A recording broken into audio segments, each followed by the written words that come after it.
అన్నా నేను చావుకి వెళ్ళాను, మా బంధువులే అక్కడ పొయ్యికి పూజ చేశారు, దాని మీద గిన్నె పెట్టారు, ఇప్పుడు నేను తినాలా లేదా? నేను ఆవిడికి ఒక్క మాటలో చెప్తే నన్ను అపార్థం చేసుకుంటుంది. అందుకే నేను అన్నాను, అమ్మ నేనే నిన్నో ప్రశ్న అడుగుతాను.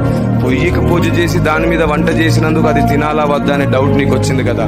మన దేశంలో రైతులు భూమి పూజ చేయకుండా వరి పండిస్తారా అని అడిగాను. లేదు అనింది. అప్పుడు నువ్వు ఏం తినకూడదమ్మా అన్నాను. వరి తినకూడదు, రైస్ తినకూడదు అనింది. అడిగాను నేను, వంట చేసే ముగ్గురు నలుగురిని అడిగితే వాళ్ళు ఏమన్నారు తెలుసా? సార్ అది మా వృత్తి ధర్మం సార్, మేము ఏం చేస్తామంటే ఓ అగ్నిదేవుడా వంట ప్రారంభించాం, ముగించే వరకు మాకు సహాయం చెయ్యు అంటారంట. అంతేగాని అగ్నిదేవుడా పైన పెట్టిందంతా నీకే అన్నారు. ఎవరు అన్నారు? అడిగి చూడండి, మీరు ఇక్కడ కూడా ఉంటారుగా వంట వాళ్ళు, అడిగి చూడండి. ఇది మన పొరపాటు, మన అభిప్రాయం.